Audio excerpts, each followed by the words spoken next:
Hello everyone. So अहिले हामी मेन्सुरेसनको क्वेसन नम्बर 5 बीएलई एक्जाममा क्वेसन नम्बर 5 मा सोधिने क्वेसनहरू गरिरहेछौँ र एकदमै इम्पोर्टेन्ट फिक्स टाइपको क्वेसनहरू मात्र गरिरहेछौँ। सो योभन्दा अगाडिको भिडियोमा क्वेसन नम्बर 1 र 2 मैले अपलोड गरेको थिएँ। Now look at question number 3। एकदमै फिक्स्ड क्वेसन, एक्जाममा आउने खालको क्वेसनहरू मात्र गर्दैछौँ। नाउ क्वेसन नम्बर 3 मा हेर्न सकिन्छ यहाँनिर Rajiv owns a trapezium-shaped piece of land as shown in the figure. He decided to construct a circular-shaped fountain at the center of the land. The diameter of the circular fountain is 2 meter. यहाँ एउटा diagram दिएको छ। यो भनेको triangular, यो भनेको trapezium shaped piece of land छ र बीचमा एउटा फाउन्टेन बनाउने सर्कलको जसको डायमिटर कति छ 2 मिटर छ।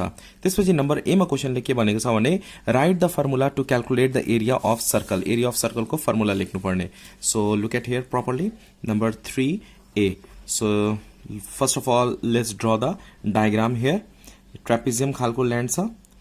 ट्रापेजियम डायग्राम चाहिँ चिन्नुपर्छ कस्तो खालको डायग्राम हो। पहिला यो ट्रापेजियम ल्यान्ड छ अनि बीचमा एउटा फाउन्टेन बनाउने जसको डायमिटर कति छ 2 मिटर छ।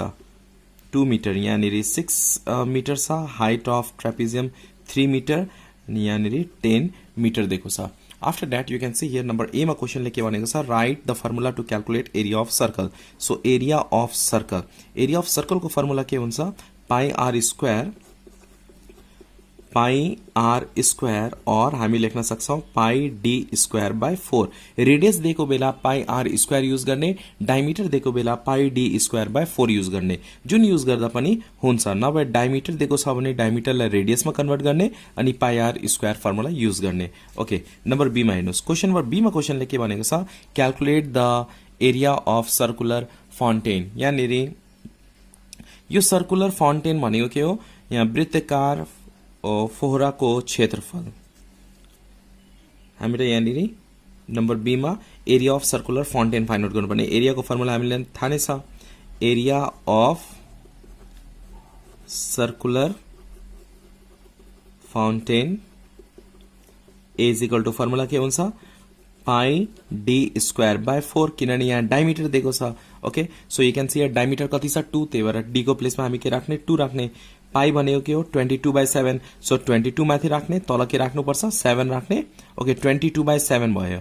डी को प्लेसमा हामी के राख्छौं डायमिटर कति छ 2, सो 2 को होल स्क्वायर डिवाइडेडमा यहाँ के छ 4 छ, सो 4 राख्ने। Okay, let's calculate this one. 22 into 2 square भनेको 4 डिवाइडेड बाई 7 4 जा 28। नाउ 22 into 4 गर्ने 88 हुन्छ। 88 डिवाइडेड बाई 28 गर्दाखेरि 33.142 मिटर स्क्वायर आउँछ।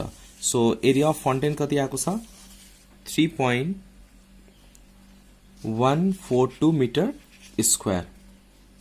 Now number C, question number C मा हेर्नुस्। क्वेसन नम्बर सी मा क्वेसनले के भनेको छ you can see here question number C determine the area of remaining land excluding the fountain circular fountain. हामीलाई यहाँनिर area of remaining land find out गर्नुपर्ने एक्सक्लुडिङ द सर्कुलर फाउन्टेन भनेपछि area of trapezium find out गर्ने, त्यसपछि यो फाउन्टेनको area के गर्ने subtract गरिदिने। सो रिमेनिङ ल्यान्ड भनेको यो खाली ठाउँको खाली प्लेसको एरिया आउँछ। So let's find out area of trapezium.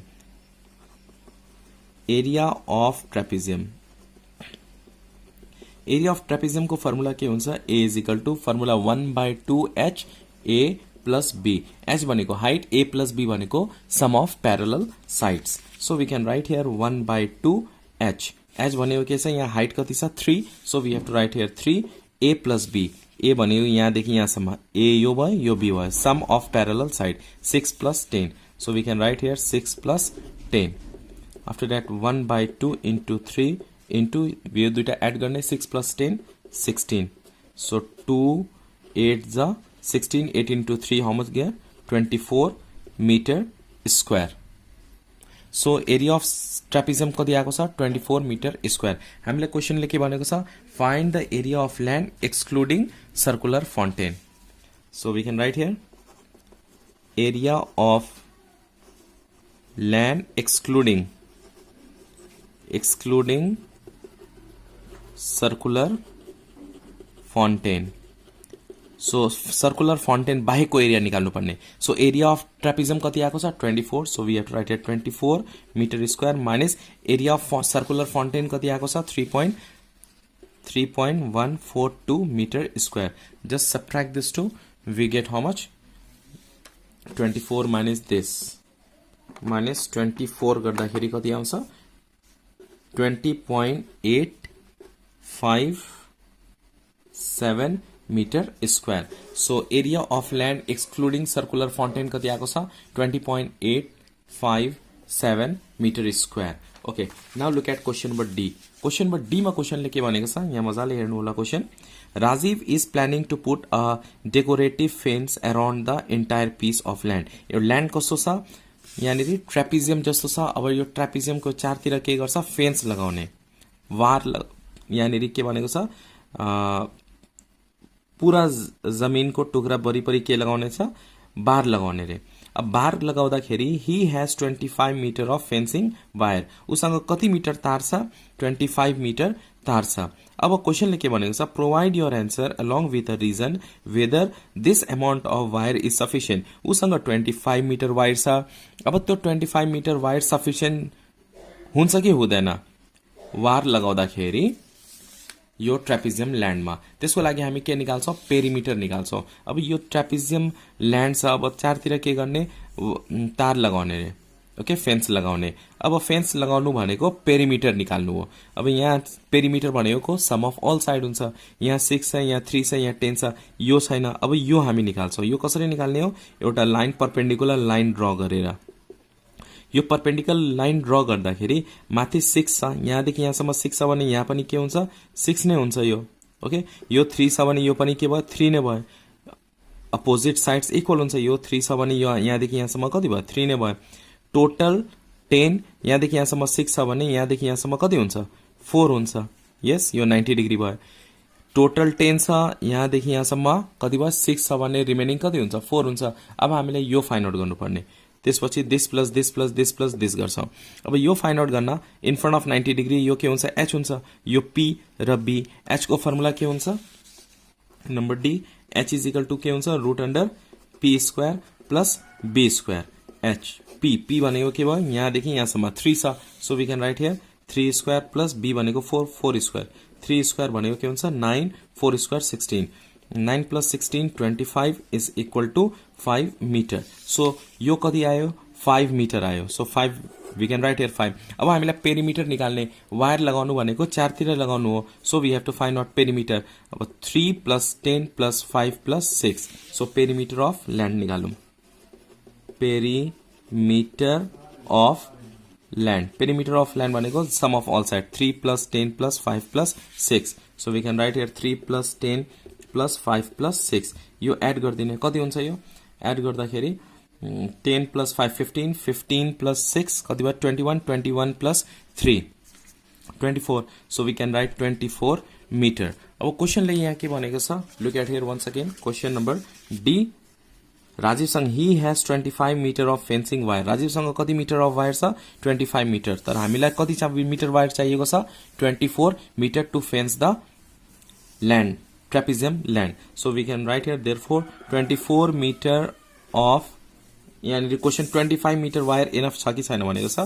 So we can write here we need 24 meter of wire or we can write 25 meter of wire is sufficient to fence the trapezium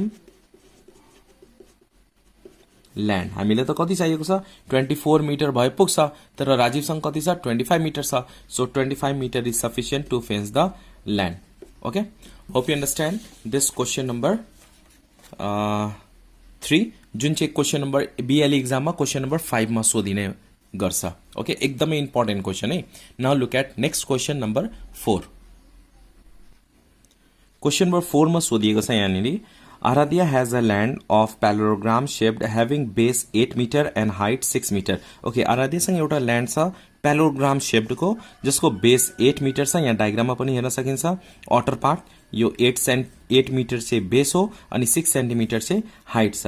after that she decided to construct a rhombus shaped garden. अब उसले आराध्यले के decide गरेको छ एउटा garden बनाउनलाई which is rhombus shaped, यो rhombus हो.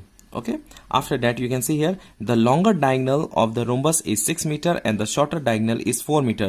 rhombus मा दुईटा डायगोनलहरु बीचमा छ, एउटा 6 मिटर एउटा 4 मिटरहरु छ. longer diagonal 6 अनि shorter diagonal 4 मिटर. त्यसपछि नम्बर ए मा क्वेशनले के भनेको छ, write down the formula to calculate the area of rhombus. area of rhombus को फर्मुला के हुन्छ, 1/2 d1 into d2. d1 d2 भनेको diagonal 1 diagonal 2. So first of all let's draw the diagram. Diagram चाहिँ बनाइहाल्नु पर्छ पहिला. एक्जाममा पनि डायग्राम दिएको छ भने डायग्राम बनाउने. एकदमै इम्पोर्टेन्ट क्वेशन हो यो. 5 नम्बरमा सोधिन्छ and you will score 4 to 5 marks from this chapter, mensuration. So this and this parallel, this and this is parallel. यहाँनिर 8 मिटर दिएको छ, यो चाहिँ 6 मिटर दिएको छ. यहाँनिर एउटा रोम्बस हो, रोम्बस बनाउने. Okay, this one 6 meter and this one 4 meter. यहाँनिर 6 meter अनि यो अर्को 4 meter दिएको छ. यो बुझ्न सकिन्छ होला. Now look at here number A. Calculate the area of rhombus. हामीलाई area of rhombus calculate गर्नुपर्ने. So area of rhombus. area of rhombus को formula A is equal to के हुन्छ, 1/2 d1 d2. Okay.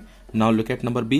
Question number B मा क्वेशनले के भनेको छ, calculate the area of garden. Garden भनेको कुन भनेको छ यहाँ क्वेशनले, रोम्बस खालको गार्डन छ. She decided to construct a rhombus shaped garden. Area of garden निकाल्नु पर्ने, it means area of rhombus निकाल्नु पर्ने छ. So we can write here d1 जुन लिदा पनि हुन्छ, 6 लिदा पनि भयो, 4 लिदा पनि भयो, 6 meter and d2 is equal to 4 meter. अब यहाँनिर एरिया अफ गार्डन निकाल्ने. So area of garden is equal to formula के हुन्छ, 1/2 d1 d2. 1/2 d1. d1 भनेको डायगोनल 1 कति छ, 6 इन्टु d2 भनेको डायगोनल 2 कति छ, 4. क्याल्कुलेट गर्ने यसलाई. 2 2 जा 4, 6 2 जा 12 मिटर स्क्वायर. सो एरिया कति आएको छ, 12 metre square. So area of garden is equal to 12 meter square. Now look at question number C. Question number C मा question लेके भनेको छ यहाँनिर. Look at here. Find the area of remaining land excluding the garden. हामीलाई area of land निकाल्नु पर्ने, यो garden बाहेक, यो भनेको garden छ, garden बाहेकको area of land निकाल्नु पर्ने. So area of total निकाल्ने र area of garden के गर्ने, subtract गरिदिने. So area of parallelogram निकाल्छौँ पहिला और area of land निकाल्ने. Number C. area of parallelogram. parallelogram भन्नु और we can say area of land. जे भन्दा पनि भयो. अब यो land कस्तो छ, parallelogram जस्तो छ. सो parallelogram को फर्मुला के हुन्छ, base into height. area of parallelogram को फर्मुला के हो, base into height. base कति छ, यहाँदेखि यहाँसम्म base कति छ, 8. So we can write 8 into height. height भनेको यो height कति छ, 6 meter. So write down 6. 6 8 जा 48 मिटर स्क्वायर. डायग्राम चाहिँ एकदमै चिन्नु जरुरी छ है यहाँनिर. आफ्टर द्याट क्वेशनले भनेको छ हामीलाई find the area of remaining land. So area of land excluding garden. Garden बाहेकको एरिया निकाल्नु पर्ने. सो हामी के गर्छौं, एरिया अफ ल्यान्ड कति आएको छ, 48 माइनस एरिया अफ गार्डन कति छ, 12 सबट्र्याक्ट गरिदिने. 6 3 meter square means 36 meter square. area of land excluding garden कति आएको छ, 36 meter square. अब क्वेशन नम्बर डी मा क्वेशनले के भनेको छ, how many times the area of land is greater than the area of garden. अब एरिया अफ ल्यान्ड र एरिया अफ गार्डन भन्दा एरिया अफ ल्यान्ड कति टाइम्स ले बढी छ, धेरै छ, त्यो गर्नुपर्ने. It means we have to find out ratio. Now look at properly here. How many times area of land is greater than area of garden? Number D. Ratio of land and garden is equal to, so area of land यहाँ लिखने by area of garden लिखने यहाँ निरी. Okay. So area of land कति आएको छ, 48 meter square. So write down here 48 meter square. area of garden कति आएको छ, 12 meter square. So we have to write here 12 meter square. यो दुईटा डिवाइड गर्दाखेरि कति हुन्छ, 4 times. So at last write down therefore area of land is greater than area of garden by 4 times 4 गुणाले बढी छ एरिया अफ ल्यान्ड गार्डन भन्दा hope you understand this question number 3 and 4 र आउने भिडियोजहरू पनि एकदमै इम्पोर्टेन्ट हुन्छ म हरेकवटा च्याप्टर इन्क्लुड गरेर भिडियो बनाइदिन्छु if you understand please hit the like button new हुनुहुन्छ भने प्लिज सब्सक्राइब गर्नुहोला and please share with your friends too thanks for watching till last keep supporting and keep sharing